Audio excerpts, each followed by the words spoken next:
I'm Jerome Hill. Welcome to the Hill of Justice. Today's episode is going to take on a darker tone as we dive into the homicide of Brian Thompson, the CEO of UnitedHealthCare. At the time of this recording, his assailant is still at large. I have retired Chicago PD Homicide Detective Sergeant Joe Moseley with us. He is also a former commander of special functions with the Chicago Housing Authority Police Department. We will share our thoughts on the tragedy and walk you through the process of this investigation.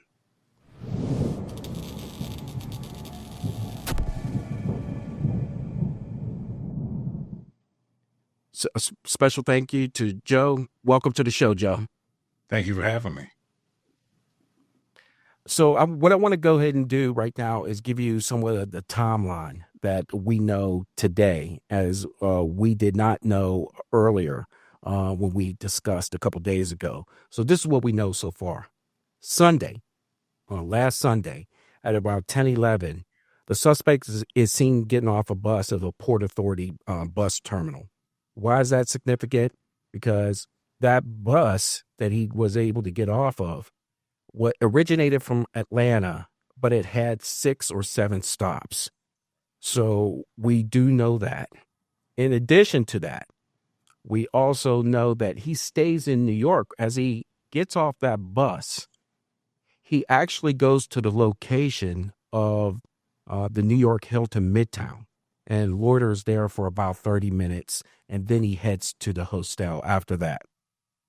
And then it is Wednesday when the execution begins. So at around 6:15 in the morning, the suspect is then seen coming out of the Manhattan subway station on 57th. 2 minutes later, he goes to the Starbucks. I guess he purchases a Powerball and something to drink. And at that time, and I want to go ahead and note this too, he uses cash. He leaves there. He goes to the New York Midtown Hilton, and he's waiting there in wait. And at about 6:30, he's just loitering around. At approximately 6:45, you see Brian Thompson coming into the view of the camera, which everyone has seen at this point in time. He's walking northbound on the 1300 block of the Avenues of America, going into the entrance of the Hilton. And you see the suspect then come behind him with what appears to be a semi-automatic gun and a suppressor. And at that point in time, he takes isosceles, modified isosceles, or even a Weaver stance. And he is able to go ahead and fire off a round. It appears that the gun jammed, and he tried to clear it on multiple occasions. And he walks closer to the victim. And at that point in time, he's able to fire off a couple other shots. He walks northbound.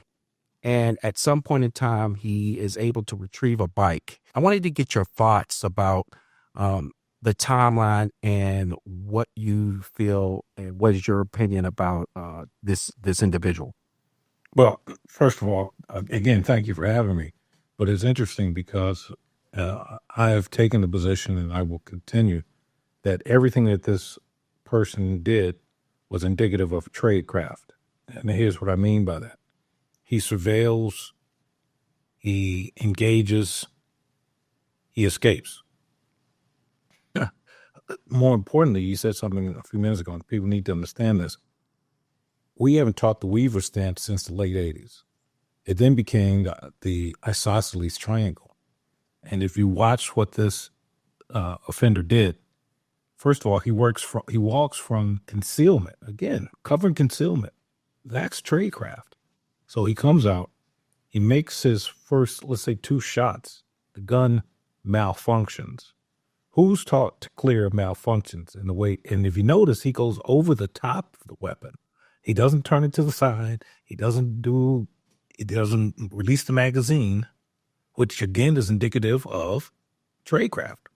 He clears the malfunction, fires, clears it, and there's 2 more malfunctions. And he then goes over and he executes the guy with the coup de grace. He then travels 500-600 feet and grabs a bike. And to my understanding, it was pre-positioned. So now we've got a guy that has, according to the timeline, and again, we can talk about that in a minute, but according to the timeline, this guy who's been in this city that, probably the most surveilled city in this country, only second to some countries in Europe, Paris being one of them. This guy's able to move around the city for 10 days. We know that he had a fake New Jersey ID, but he gets on a bus between Washington and New York. Interesting. He then gets on the e-bike. He makes his escape through Central Park, where the FBI task force and the rest of the alphabets are able to locate a bag. Now, and we talked about this also, but we need to bring it out. Initially, the bag looks one color, and when it's recovered, it's another color. That can be easily explained by cameras. I mean, not every entity has the best cameras.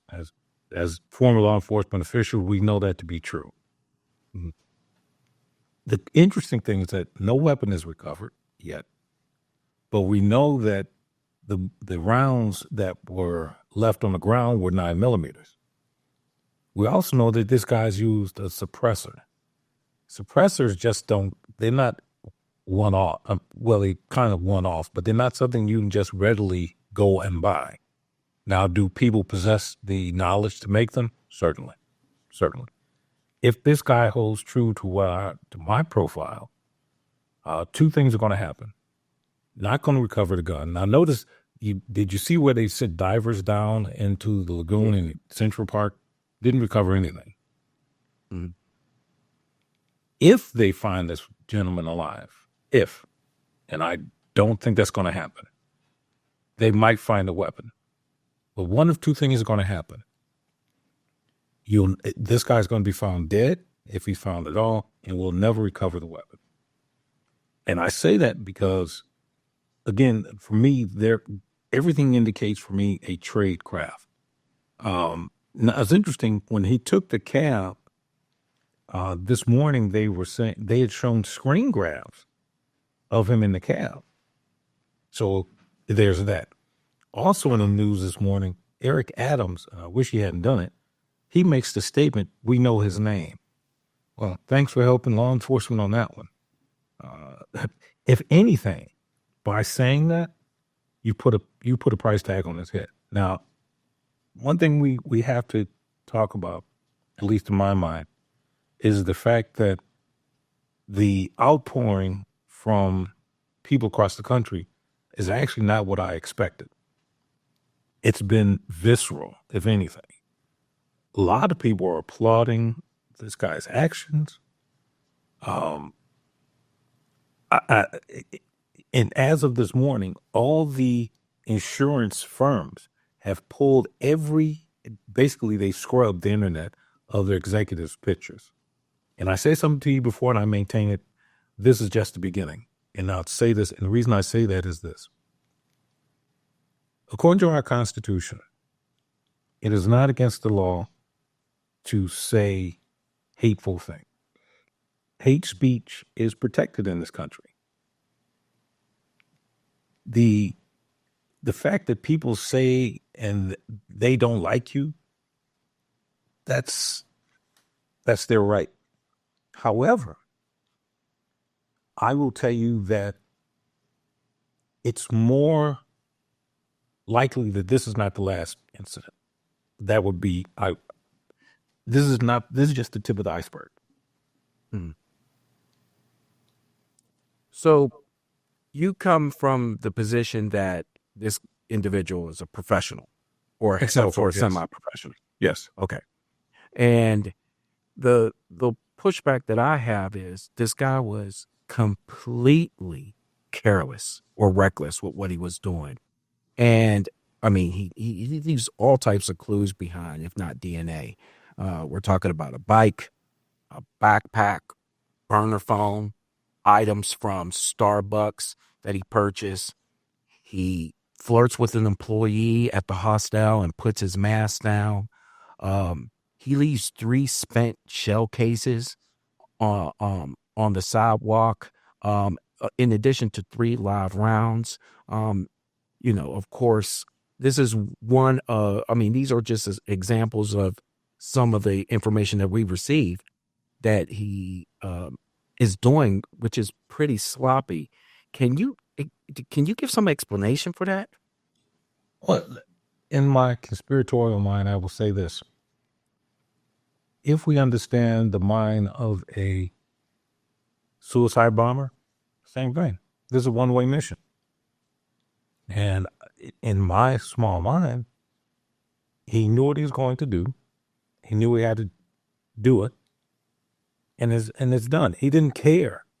I mean, obviously, you and I have worked murder cases. I can tell you, murderers don't want to get caught if they don't have the mindset that this is, what I want to do. I could give you some examples, but I'll save those. In this case, this guy, breadcrumbs, we used to call them breadcrumbs. He left a whole loaf. And to your point, do I think it was careless? Nah. He didn't care. He doesn't care. And that's what leads me to believe that he will not be taken alive, if he's alive at all. But he does enough, and why I think he does care enough is that he does enough to try to get out of Dodge. He does, quite a lot. I mean, the psychology of just, he leaves, he comes out from Manhattan. Of course, the bike has to be staged, right? I mean, he leaves the bike there. I mean, the burner phone, he leaves.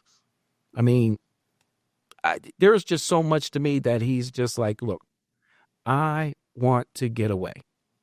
There is or unless he has a purpose for somebody else. I'm glad you brought that up. And that actually goes back to what I just said.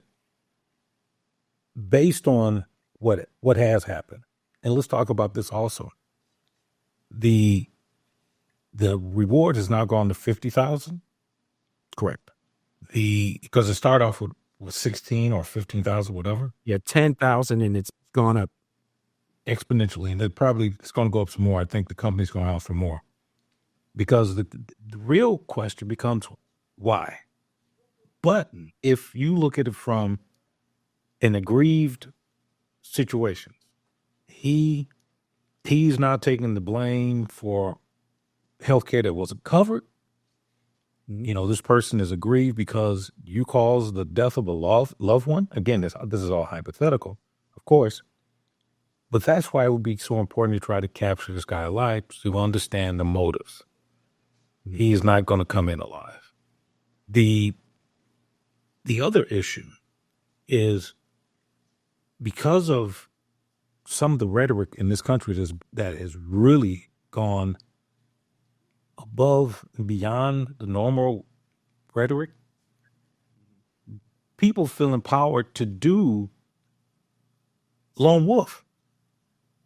Now, if we look at it from a historical standpoint, and we start talking about extremist groups, for a long time, you look at Timothy McVeigh, lone wolf.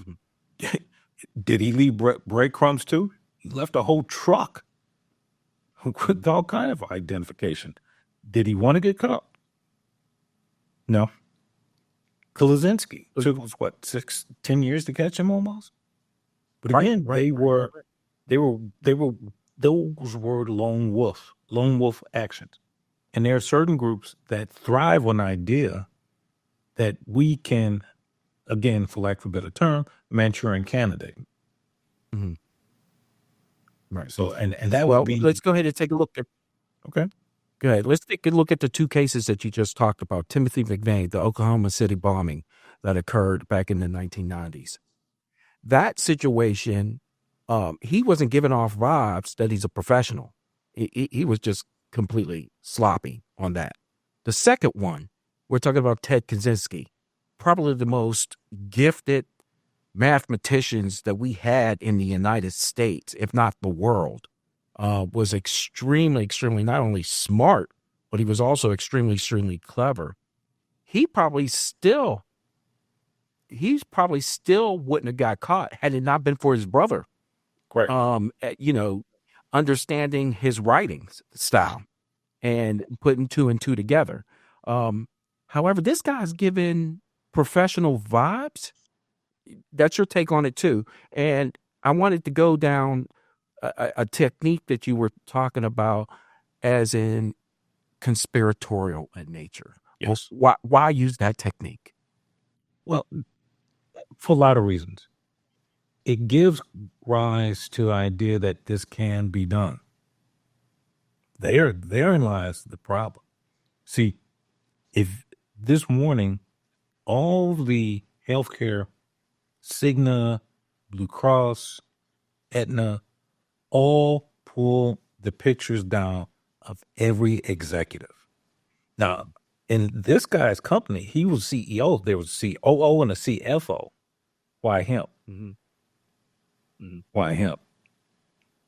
So what does the aggrievement look like? How do we look and do the profile for potential targets? Well, what this looks like for the rest of the healthcare industry is two things. Security is going to get beefed up.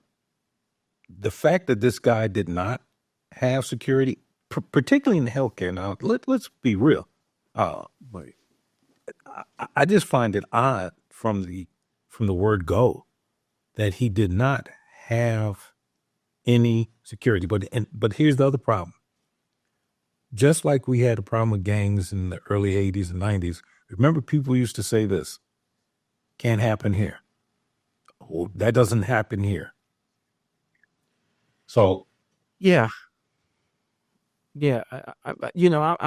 I'm still going back to the conspiratorial portion of this, where I think that it'll breed more. Is, of course, here we have an individual who makes $10 million a year. Yep. Doing this. Yep. And he doesn't have a security detail with him. And from what I understand, he generally does. For whatever reason, I have no clue why he would come into New York without a security detail. Stop Right there. Stop right there. Now listen to what you just said. So doesn't that indicate a tradecraft? Because from the offender side, I mean, here's a guy. Right. Look at the intelligence gathering part of it. That's tradecraft. The fact that he caught this guy, as they say, asleep. Come on, man. How rare is that? I mean, his security team, they probably all fired by now. Not that is their fault, but right. The fact remains. Well, you have to fire them now. Yeah. I mean, let's be real. You have to go ahead and fire them now, because you don't know who dropped a dime, and you can't keep the same vein of people there. The advanced scout is gone. The whole muscle group is gone. They're gone. Yeah. Now, let me go back to one of the points you were talking about earlier, and I'm glad you brought this up. We're talking about this guy. Let's look at the tape from where he fires the shots. If you look at the way he took his stance, that's muscle memory. Mm-hmm. What do we teach? Muscle memory. Oh, without a doubt. Yeah. So now we're looking for someone who just got police departments, security teams, high-level security teams, right? We're talking about FBI Academy. So we're talking about someone who has maybe even a gun enthusiast, a high-level gun enthusiast, if you will. But yeah, it goes to your narrative on that. But then I go back to, let's go take a look at the stance again. His hand. If you take a look at it, what are you not wearing? You're not wearing gloves. That's what it appears to be on the video. And if anybody in the audience says anything different, please comment below. But that's what I see. So what's your thoughts on that? Well, again, he doesn't care. He's making a statement. He's making a statement that I don't care. I can't get caught. I'm the gingerbread man, down on the history lane. But the fact remains that this guy, as you said, he left so many clues. And for the mayor of New York to say, we know his name, but we're not going to say, that was kind of, I still don't understand why he did that. The question, Yeah. And the only thing I can think of is that, he's under indictment himself, and he wants to make himself look a little bit on top of his game on that end of it. But, it goes back to the point that you don't believe he's going to get caught. I think he's cooked, personally. I think within the next 72 hours, he's, it's done. That's if the mayor is truthful about what they know. And I believe they do know. But you're right. That is nothing that we would even remotely put out there to go ahead and put. And could you explain to the audience why we wouldn't do that? Because that just blows my mind also. First of all, it's the improper handling of the case. Two, it gives him or them cover. They know what we're looking for, and they're not supposed to. That's the whole idea. But something that just popped up is that this guy is now considered a hero. I don't know if I agree with that, and I have a problem with that. But the problem again is that in this country, the rhetoric, the heat level is at 9.9 out of 10. I mean, if you talk to people right now, they hate not just because they can, but because it's fashionable. Law enforcement right now is eating itself up. And with this new administration, we'll see. The question becomes, did he have help? Well, let's talk about that. Yes. From fake ID, did you see the ID? The New Jersey driver's license. That's, again, would you not agree, tradecraft? Now does tradecraft become more apparent? I'm with you on that. That was next level. It's next. Oh my God, this is next level. Think about this. Look, again, one of the things that we taught and that we teach is you put a timeline. And the reason with a timeline is that you can better identify possible weak points in this person's psyche, his movement, and everything else. So this guy has a fake ID. He's in the hostel for 10 days. He boards a bus in Atlanta. Now, remember, he got a New Jersey ID, but he boards a bus in Atlanta, between Atlanta and D.C., and comes to New York. What is that, 10-hour ride maybe? An hour ride, yep. So now. Yep. Go ahead. Go ahead. No. And I want the audience to know that too, that the other thing that you're intimating to is this: money. You cannot do this type of operation without having some resources. That driver's license alone is a lot of money to obtain. So I just wanted to go ahead and put that out there for the audience. And I'm sure you agree with that, because that's, no question. What we know. No question. Again, you're not buying silencers over the counter. How about that? So even if it's custom made, the gun, all the other appointments, it's indicative of this is truly a conspiracy. But remember, once it translates from a theory, it becomes fact. So the fact is that this guy is not as much of a lone wolf. He's got a sponsor, and therein lies the problem. Mm-hmm. So you believe one or two things are going to happen. They're not catching him alive. Nope. Period. He's on the one-way ship to going over flat Earth. And so that I can see easily on that end of it. Um, but there's something about the nature of him making these mistakes that I think that he's going to get caught on a humbug. Now, he might, unalive himself, at that point in time. Um, but that's just my opinion about it. I see your opinion on that, but that's just a little bit of my take on that. He is not going to be caught not alive. I think that Mhm. he will be, as you say, unalive, either by choice, as you say, self-inflicted or someone else's hands. But again, that's why it's called conspiracy. But remember this. Again, if you look at the history of this country and the violence, you look at Jesse James and those guys, killers, elites. What got them caught? I mean, Al Capone must have killed at least 200 people. He gets caught based on taxes. He goes to jail for taxes. Mm-hmm. So Right. You know what these vibes are giving me? These kind of vibes, going back on what you're saying, these kind of vibes are giving me, if you remember, Columbine. Columbine was so new to us back in 1996, in the mid 1990s, that then it took a life of its own. yes, And we see these type of mass murders continuing daily in the United States now.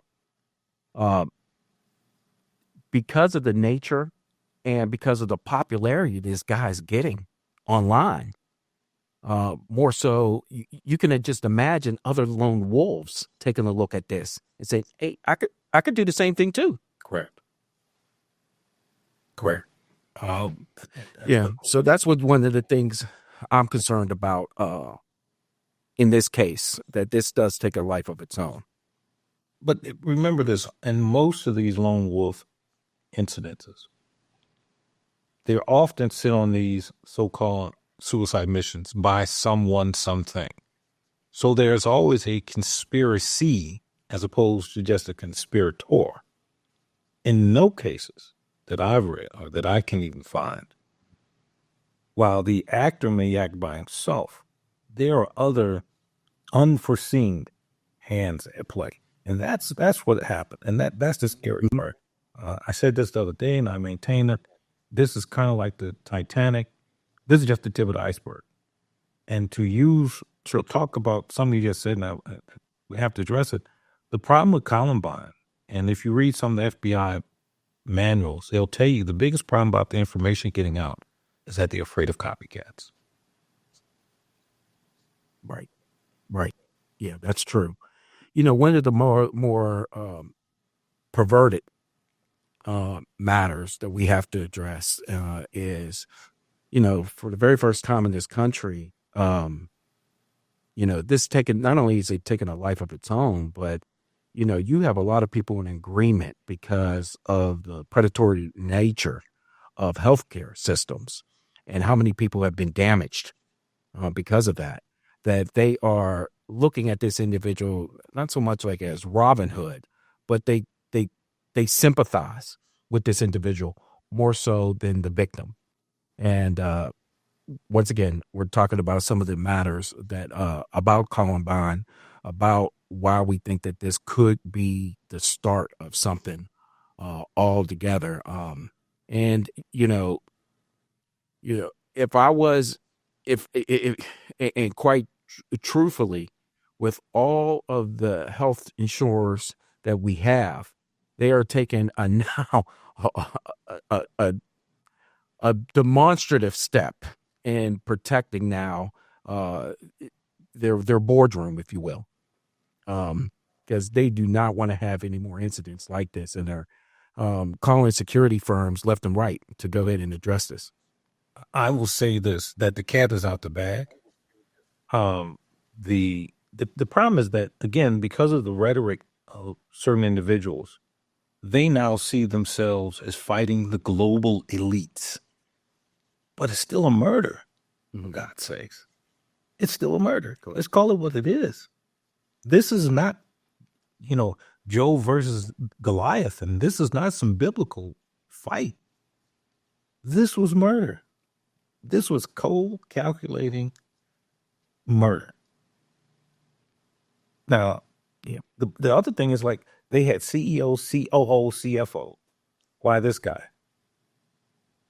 Again, and that's where the training and the background in tradecraft comes in. Sure. Well, that's all the time we have for this podcast. And thank you for tuning in to watch The Hill of Justice. We appreciate your support and can't wait to have you join us the next time. And if you enjoyed this podcast, don't forget to subscribe, leave a review, and share it with your friends. It helps us grow and reach more listeners like you. What are your thoughts on today's discussion? We'd love to hear from you. So go ahead and connect with us on YouTube, Facebook, Twitter, Instagram, so on and so forth. So a special thank you to our special guest, retired Chicago PD Homicide Detective Sergeant Joe Moseley, and to our production team, J. Delmas Studios, for making this podcast possible. Until next time, take care, everyone.